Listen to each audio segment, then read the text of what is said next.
The file arrived at 3:47 a.m. Singapore time. Amina Cole opened it on a burner tablet in a bathroom she'd never see again. The target's face loaded first. Seo Kong-jin, Korean, late 30s. Former intelligence strategist turned private security consultant. The brief was thin. 3 dates.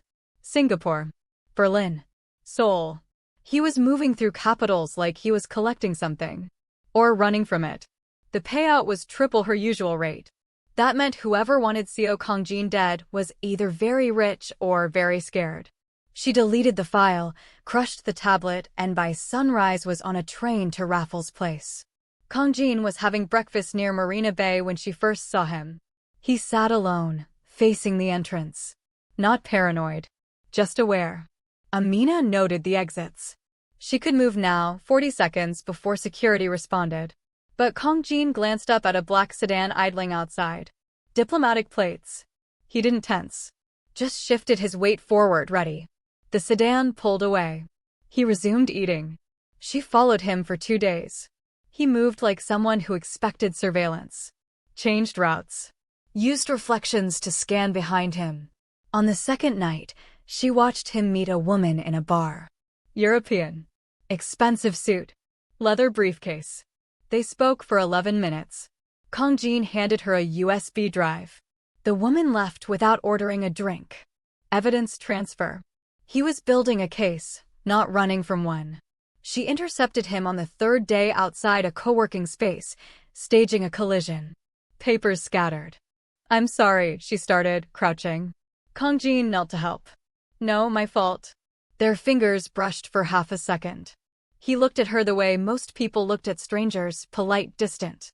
But he paused. Just for a beat. Then walked away. The second file arrived that night with a countdown. Berlin. 72 hours. The client was getting impatient. Berlin was colder than Singapore in ways that had nothing to do with weather.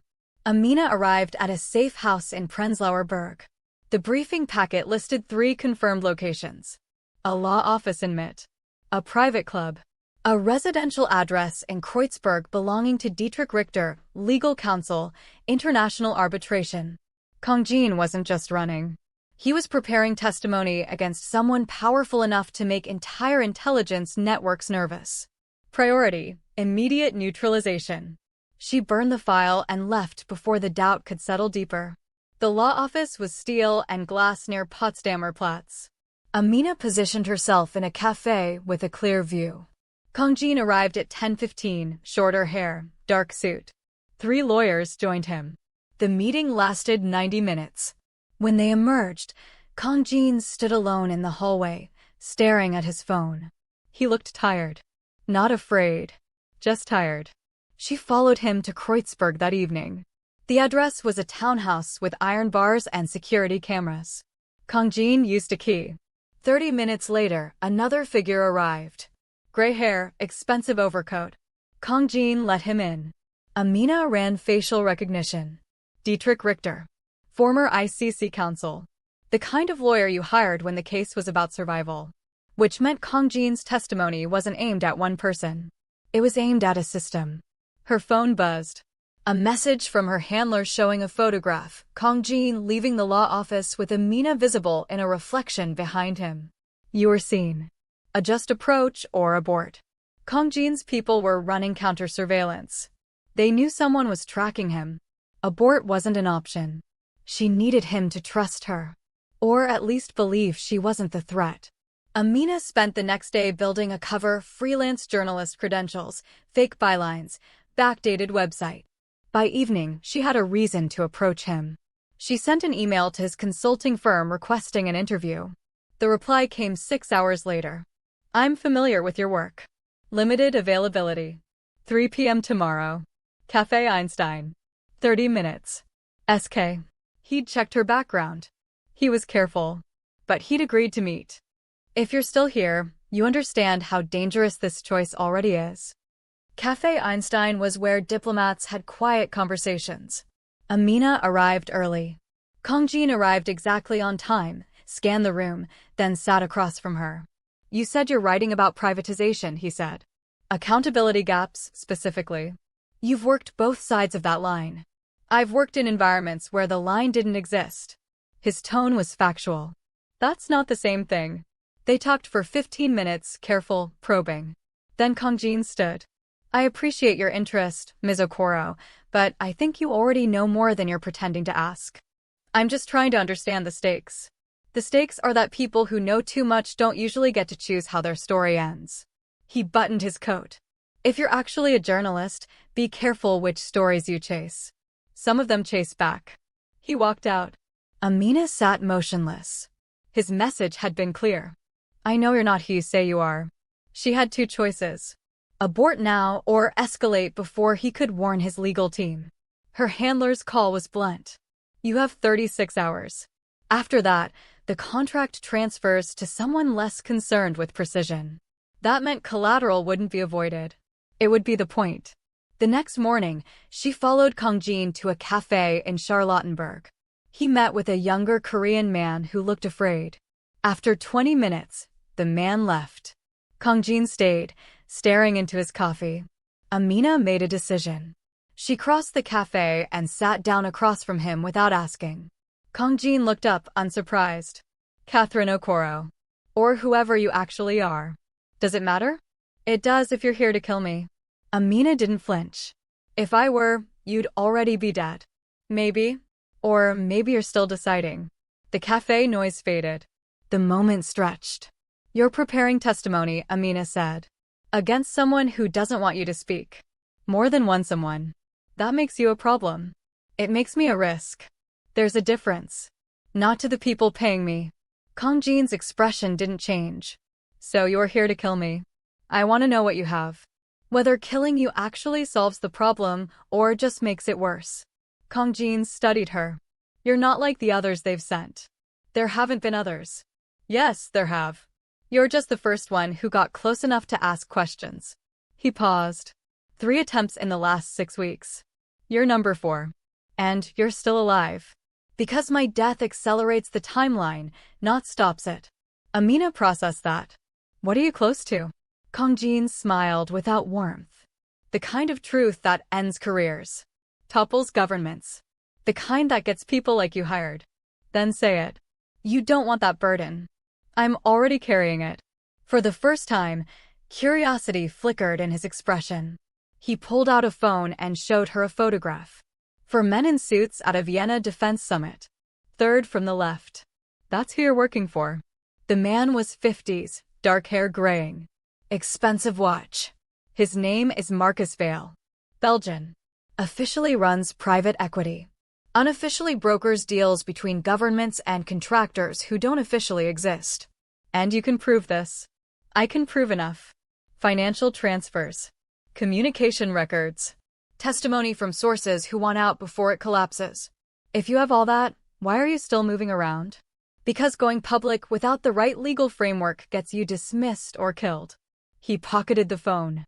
I'm building a structure that survives me. Sealed testimony. If I die, it unseals automatically. That's not insurance. That's a detonator. Exactly. Kang Jin stood. If you're going to kill me, do it soon. I leave for Istanbul tomorrow night. After that, the window closes. Why Istanbul? Because that's where the last piece of evidence is. And once I have it, Vale's entire network becomes prosecutable. He walked out. Amina spent 3 hours at a library pulling everything on Marcus Vale. The official record was clean. Too clean. But when she cross-referenced shareholder records, the pattern emerged. Vale's companies connected ecosystems, contractors linked to logistics firms that fed intelligence to governments under confidential agreements. A web designed to move money, information, and violence across borders without appearing coordinated. If Kang Jin could prove that coordination existed, the whole system became vulnerable. Which explained the urgency. Which explained the contract. Her phone buzzed. Target departs for Istanbul 2100 hours tomorrow. Intercept before departure or reassignment proceeds. Amina typed, understood. Proceeding tonight. Then she walked toward Kreuzberg. The Richter townhouse was dark except for a single light on the 2nd floor. She could breach now. Clean entry. 2 shots. Exit. Professional. Efficient. Final. But her hand didn't move toward her weapon. Instead, she knocked. The door opened. Kong Jin stood there, sleeves rolled. He didn't look surprised. I wasn't sure you'd choose this, he said quietly. I haven't chosen anything yet. You knocked instead of breaching. That's a choice. Inside, Dietrich Richter stood holding wine like a weapon. This is the colleague you mentioned? Not exactly, Kong Jin said. Then who is she? Someone trying to decide if I'm worth saving. Richter scoffed. Idealism in an assassin. How refreshing. I'm not an assassin, Amina said. Then what are you? She didn't answer. Kong Jin explained. Istanbul has financial records proving Vale's network funneled money to 3 black sites. Proof of coordination. Intent. Everything. And you're still planning to go. I don't have a choice. You always have a choice. No. I lost that right when I saw what was happening and said nothing. This is the correction. Richter cleared his throat. There is another option. If someone with the right skill set retrieved the Istanbul records on Mr. Seo's behalf, it would eliminate his need to travel. Amina looked at Kong Jin. And you're fine with this? I'm not fine with it. I don't trust you. But if you go instead of me, the odds improve. For everyone. Where in Istanbul? Richter showed her a map. The records are held by a former contractor named Levent Arslan. He managed logistics until he realized the network was being audited internally. He copied everything and disappeared. Why would he trust me? He won't. But he'll trust the money. Kong Jin placed an envelope on the table. €500,000. And if the records aren't legitimate? Then you walk away and we find another option. There is no other option, Richter said flatly. Amina studied the map. Beyoğlu. Dense. Chaotic. Cafe called Kov Dunyasi. Second floor. 1400 hours, day after tomorrow. Arslan will have a red notebook. And if Vale's people are watching, they will be, Richter said. Which is why we have an extraction route through the back, down to the Karakoy docks. Amina looked at Kong Jin. You've thought this through. I've had to. And what happens to Arslan after I leave? Kong Jin hesitated. He has his own exit plan. That's not an answer. It's the only one I have. Amina left with the envelope, a secondary phone, and a flight to Istanbul. She walked for an hour, then stopped at an internet cafe. She pulled her contract details and ran the payment routing. One match. An account tied to a logistics firm in Brussels and Singapore. The same cities where Vale operated. Kong Jin had been right. She was working for Marcus Vale. Everything she'd been told was a lie. She boarded the Istanbul flight the next evening. Istanbul appeared below the clouds just after midnight. Amina cleared customs and spent the next 6 hours mapping the district. The cafe. The exits. The alleys. Surveillance positions. Choke points. By dawn, she could navigate blind. At 13:30, she entered Kov Dunyasi. Corner table. Facing the street. A man sat there, mid-40s, graying beard, wool sweater. Red notebook on the table. Levent Arslan. She approached. You're waiting for someone. He glanced up. Are you her? Depends on who you're expecting. He gestured to the chair. Sit. He slid the notebook toward her. Inside was a USB drive. Everything you need is on that. Financial transfers. Communication logs. Personnel records. She verified it on his laptop. 2 minutes. The files matched Richter's briefing. Satisfied? Arslan asked. Yes. Then transfer the payment. She initiated the transaction. €500,000. Arslan checked his phone. Exhaled. Closed his laptop. We're done. He stood, picked up the notebook. I'm leaving through the kitchen. You should too. He walked toward the back. Amina stayed seated for 30 seconds. Then 2 men entered at the bottom of the stairs. Dark coats. Eyes scanning. She moved toward the kitchen. Behind her, footsteps on the stairs. Fast. She pushed through the kitchen door. Arslan was gone. A back door hung ajar. She ran. The door opened onto a stone stairwell descending into shadows. Behind her, the door crashed open. The stairwell ended at an alley. She moved left, toward the Karakoy route. A man stepped into view at the alley's mouth. Tall. Blonde. European. She was boxed. The blonde man pulled out a phone. Ms. Cole. She turned, hand on her weapon. You just made a transaction with Levent Arslan. We'd like the item he gave you. I don't have anything. Yes, you do. His tone was patient. Hand it over, or we take it. Behind her, footsteps stopped. 3 men. Who sent you? Does it matter? It does to me. Let's say we're protecting mutual interests. Interests you've compromised. She calculated. Bad odds. No cover. I need to make a call. No, you don't. Then we have a problem. The blonde man pulled a suppressed pistol. Yes, we do. 3 things happened. A door burst open. Arslan appeared, wild-eyed, pistol in hand. He fired twice at the men behind Amina. One went down. Amina drew and pivoted. The blonde man ducked behind pallets. Arslan grabbed her arm. Move. They ran into the building's storage rooms, maintenance corridors. Arslan moved like he'd mapped it, pulling her deeper. Where are we going? Down. Basement access to old tunnels. We can reach the water before they lock down exits. They descended. At the bottom, a passage stretched into darkness. Arslan pulled a flashlight. Stay close. They moved through the tunnel, narrow, low-ceilinged, lined with old pipes. You used me as bait, Amina said. I used you as cover. You're still alive. Be grateful. Why help me?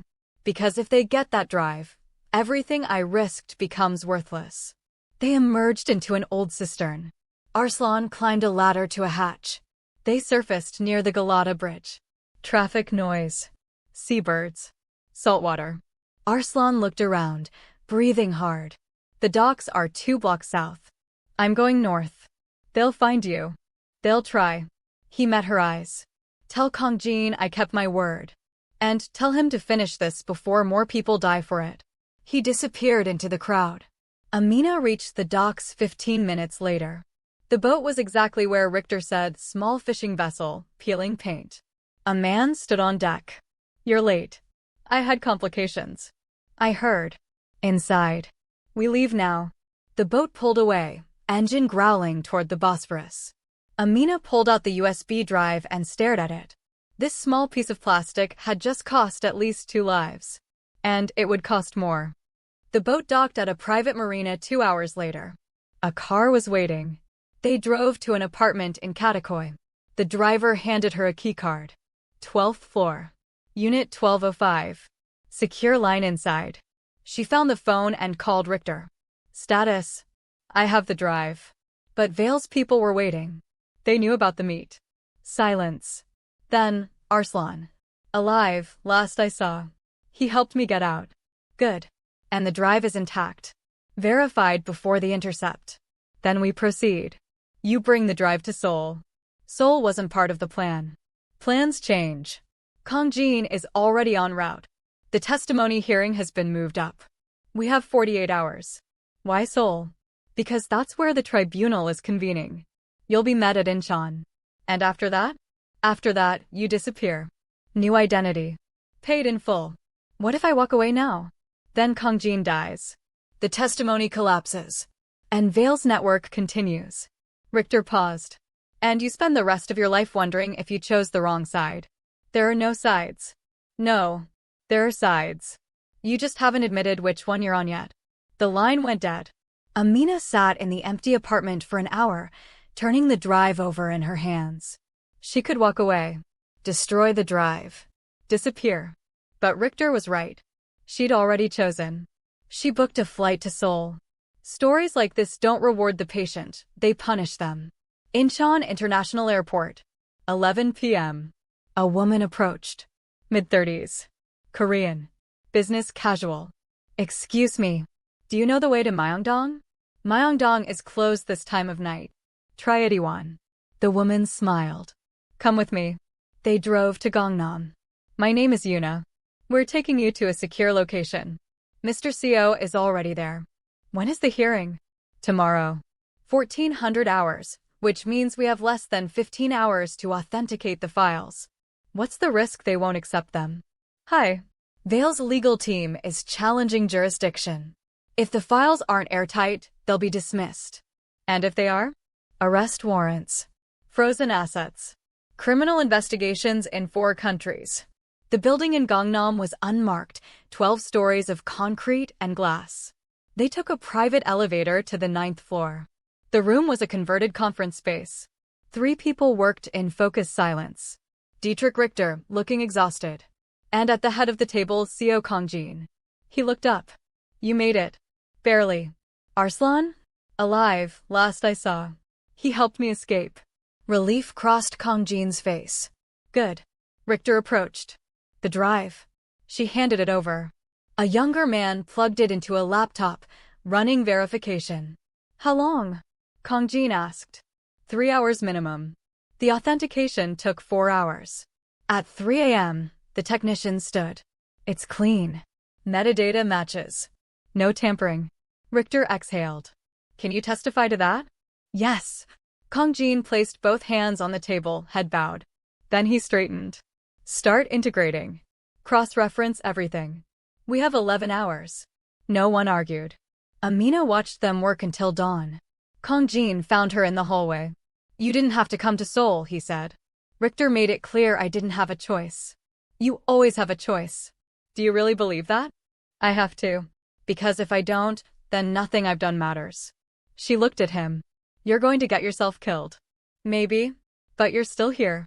Which means part of you thinks it's worth it. I think I've made a mistake. Probably. He almost smiled.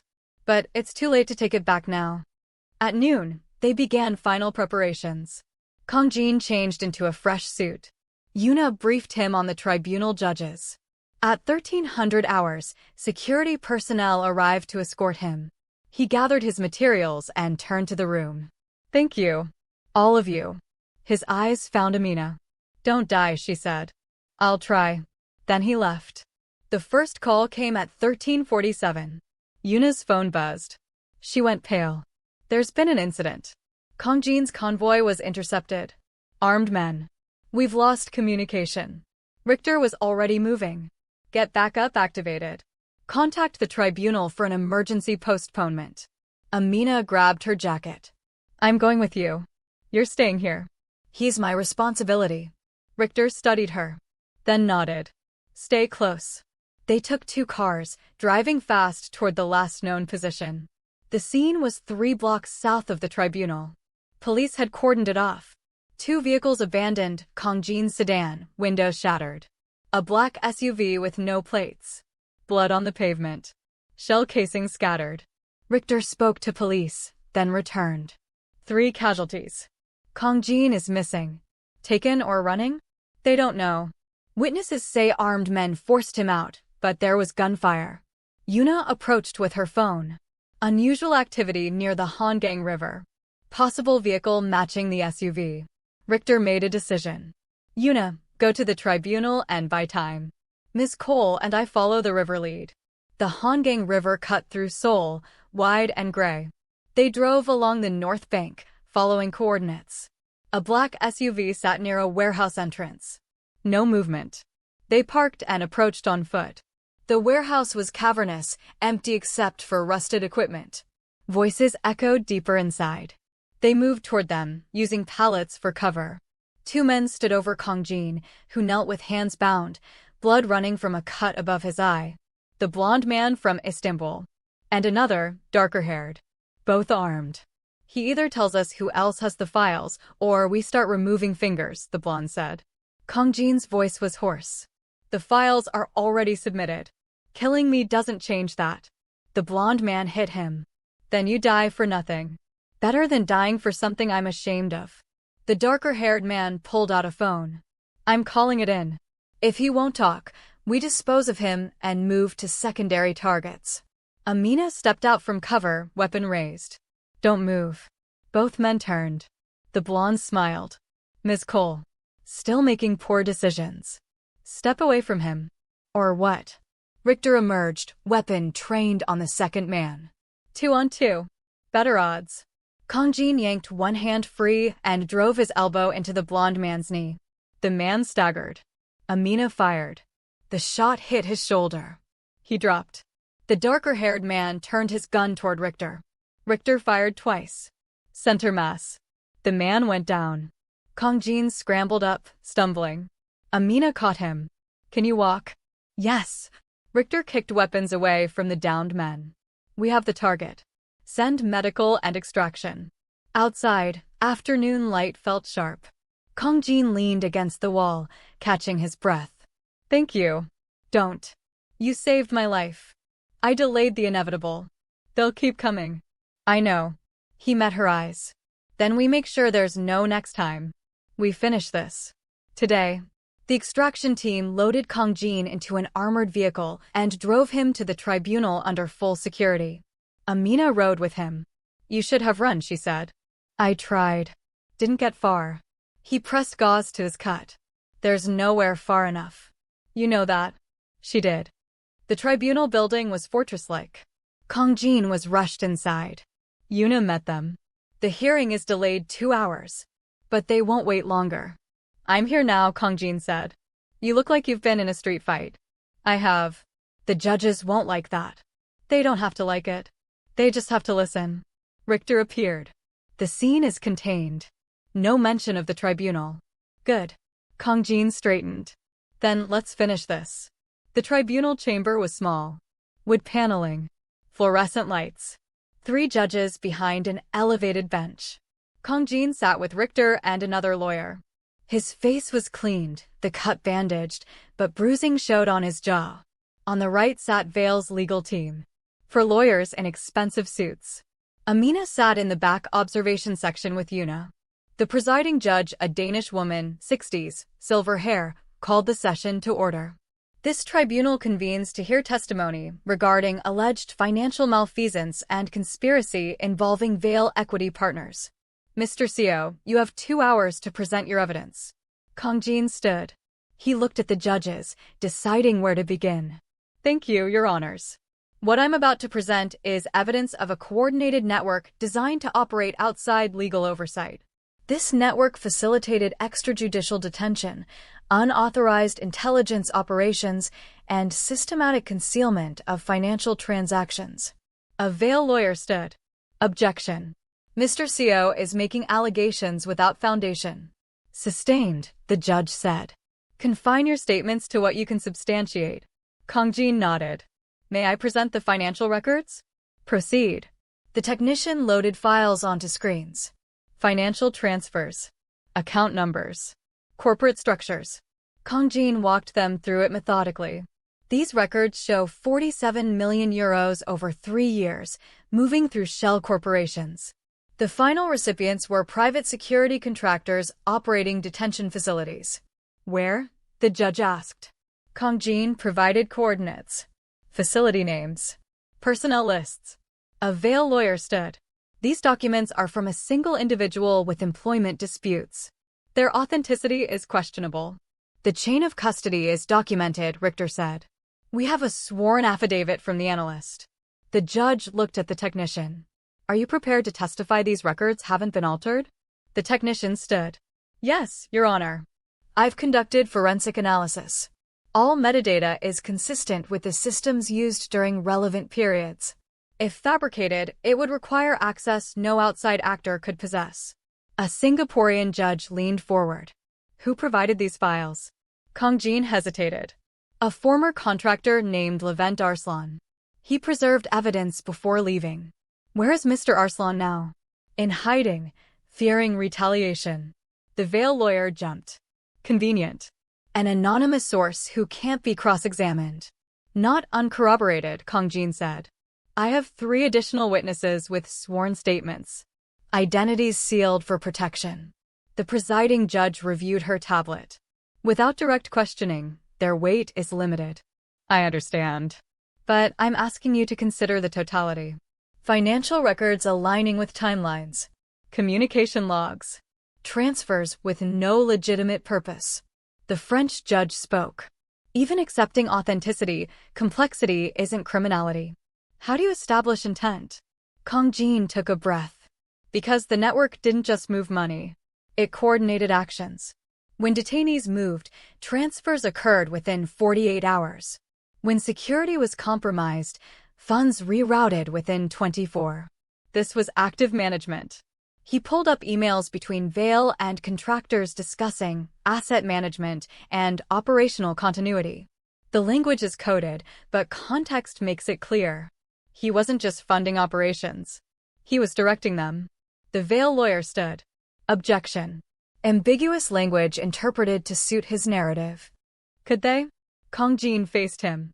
Then explain why Vale's companies paid for personnel transfers and facility maintenance at sites that officially don't exist. Explain why his contractors were present at black sites during documented operational periods. Explain why money stopped flowing when international audits began. The lawyer closed his mouth.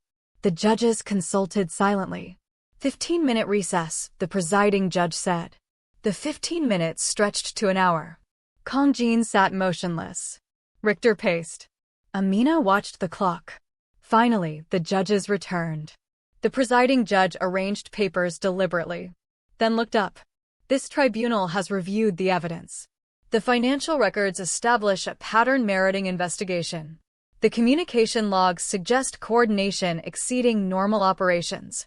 Kong Jin's shoulders tightened.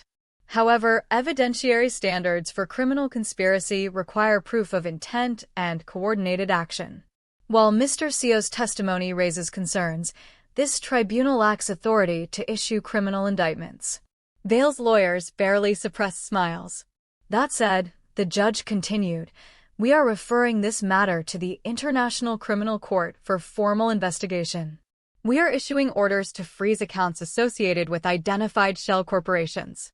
And we recommend national authorities conduct independent audits. The smiles disappeared.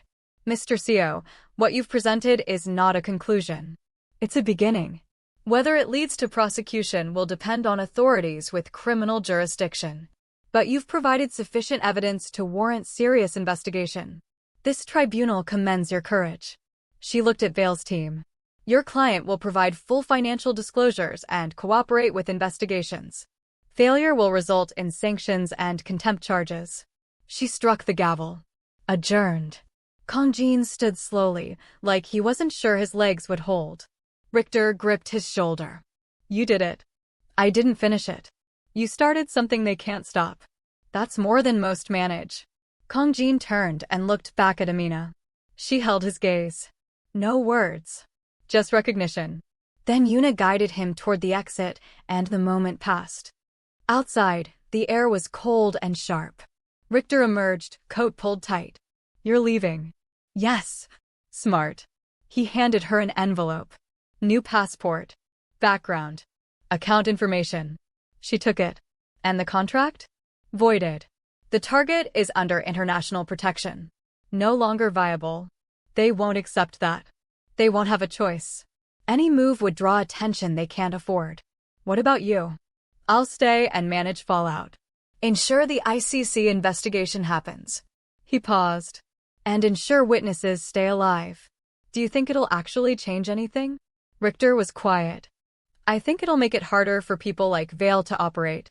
That's not justice. But it's accountability. Sometimes that's the best we can do. He extended his hand. Amina shook it. Then she walked down the steps and disappeared into the city. Amina didn't go to the safe house. She walked instead, letting Seoul's crowds absorb her. She stopped at a pojangmaka and ordered food she didn't taste. Her phone buzzed. Unknown number. Ms. Cole. We need to discuss your contract status. There's nothing to discuss. The target is under protection. The contract is void. That's not how this works. It is now. A pause. You've caused complications. Those parties would like assurances you won't become a further problem. I'm not interested in their assurances. Then you're interested in survival. You're a variable too unpredictable to leave operational. Two options. Take the exit and disappear. Or continue being a problem and we solve you. How long do I have? You already decided. You just don't know it yet. The line went dead. She left and walked toward the river. Found a bench facing the water. The envelope was in her pocket. She opened it. German passport. Name, Christina Baumann. Bank account information. 7 figures in euros. And an address in Cape Town. She pulled out her phone and called a number she'd memorized but never used. This is unexpected. I thought you were dead. Not yet. What do you need, Amina? Information. On Marcus Vale. Why would you want to reach him? Because I want him to know I exist. And that I'm not going away. That's suicide. Maybe. A pause. If I help, it's the last time. We never speak again. Understood. Give me 48 hours. She spent 2 days in a low-budget motel, waiting. The call came late on the second night. Vale is in Zurich. Private residence in Zolliken. Minimal security. He thinks he's safe. How long until he moves? A week. Maybe less. Can you get me an address? Sending it now. Don't call again. The line went dead. Amina's phone buzzed with an address. Satellite imagery. Floor plans. She stared at it for a long time. Then booked a flight to Zurich. She arrived in Zurich at midnight, drove to Zolliken, and watched the villa for a day. Modern architecture. Glass and steel. High walls. Security cameras. 2 guards, rotating every 12 hours. Professional but not military grade. Vale felt safe. That was his mistake. At 3 a.m., she approached from the east, cleared the wall, and entered through French doors.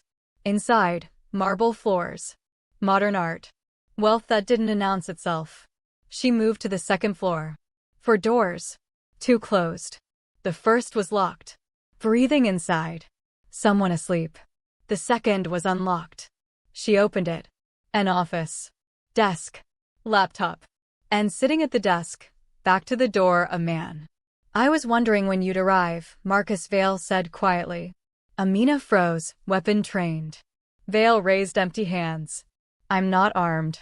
If I call guards, you'll kill me first. So let's skip that. Turn around. He did. Older than his photos. Grayer. Thinner. You're Amina Cole. The woman who helped Seo Kongjin destroy my life's work. Your life's work was torture. My life's work was stability. Do you know how many conflicts I prevented? How many lives saved because I provided tools governments needed but couldn't officially deploy? That's not for you to decide. Someone has to decide. His voice was resigned. Someone has to manage the violence so it doesn't consume everything. You're rationalizing. I'm explaining. He leaned back. But you're not here for explanations. You think killing me will finish what Kongjin started. Will it? No. The network is larger than me. Someone else takes over when I'm gone. Probably someone less careful. Then why are you alone? Vale smiled without warmth. Because I'm tired. Tired of running. Tired of managing variables I can't control. Tired of pretending this is sustainable. You're giving up. I'm accepting reality. He gestured to the laptop. That contains every file. Every transaction. Every name. I was going to delete it before disappearing. And now? Now I'm offering a choice. Take the laptop. Give it to authorities. Let it collapse. Or kill me and let the network continue under someone else. That's not a choice. It's the only one that matters. Amina stared at him. She could pull the trigger. End this. But he was right. Killing him wouldn't stop the network. She lowered her weapon. Open the laptop. He did.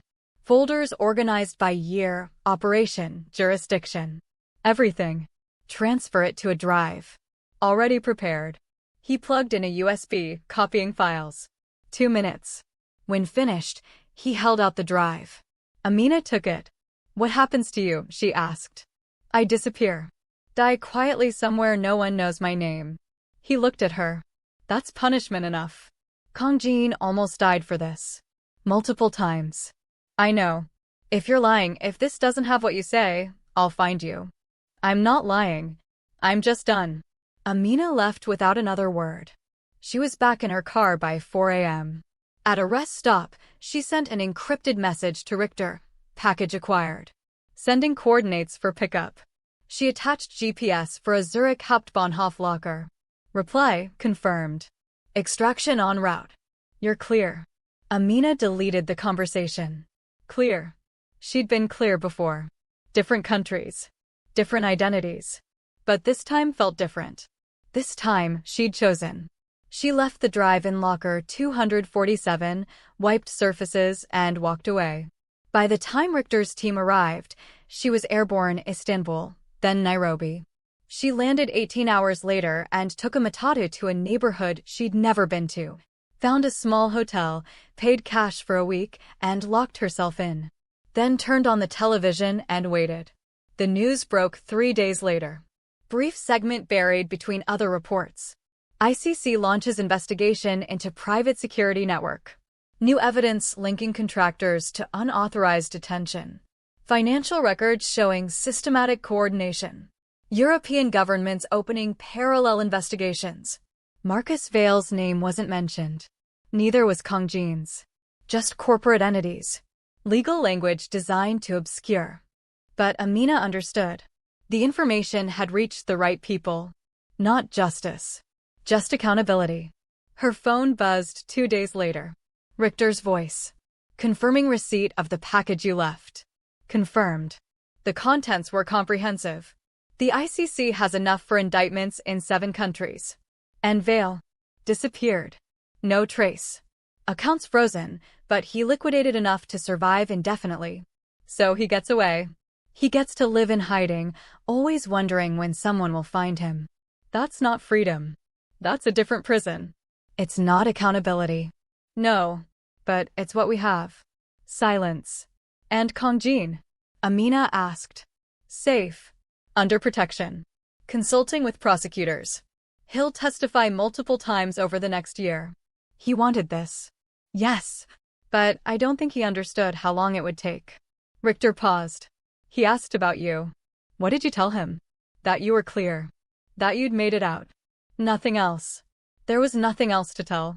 Good. He wanted me to pass a message. He said thank you. And that he hopes you find whatever you're looking for. Amina didn't respond. The German identity is clean. The account's secure. You can disappear completely. No one will follow. You're sure? The parties who called you in Seoul have bigger concerns than one operator who walked away. Pursuing you would create exposure they can't afford. Take care of yourself, Miss Cole. The line went dead. Amina stayed in Nairobi another week, then moved to Cape Town. The address was a small apartment in Observatory. Furnished, but empty of personality. She spent days walking. Table Mountain. The waterfront. Neighborhoods where no one cared who you'd been. At night, she watched the news. Investigations continued. Arrests made. Not high-level operators, they'd disappeared. But mid-level contractors. Facility managers. Scapegoats. The system protecting itself. Not what Kang Jin fought for, but what he'd get. Years later, the tribunal records were eventually declassified. Buried in a legal analysis footnote published by a university in The Hague was a brief mention. The case was made possible by cooperation of multiple confidential sources, including a former contractor who provided critical documentation at significant personal risk. The individuals involved remained anonymous for security reasons. Their contributions represent a rare instance of operational integrity within systems designed to resist oversight. No names. No details. Just a footnote few would ever read. But it was there. Evidence that something had happened. That choices had been made. That cost had been paid. And sometimes, in a world built on carefully maintained silences, that was the closest thing to justice anyone could expect. Some stories don't end with justice. They end with survival and the weight of knowing what it cost. If you stayed to the end, you understand that choice now. AFROSEOUL Tales tells stories like this, not to comfort you, but to remind you what power, truth, and consequence really look like.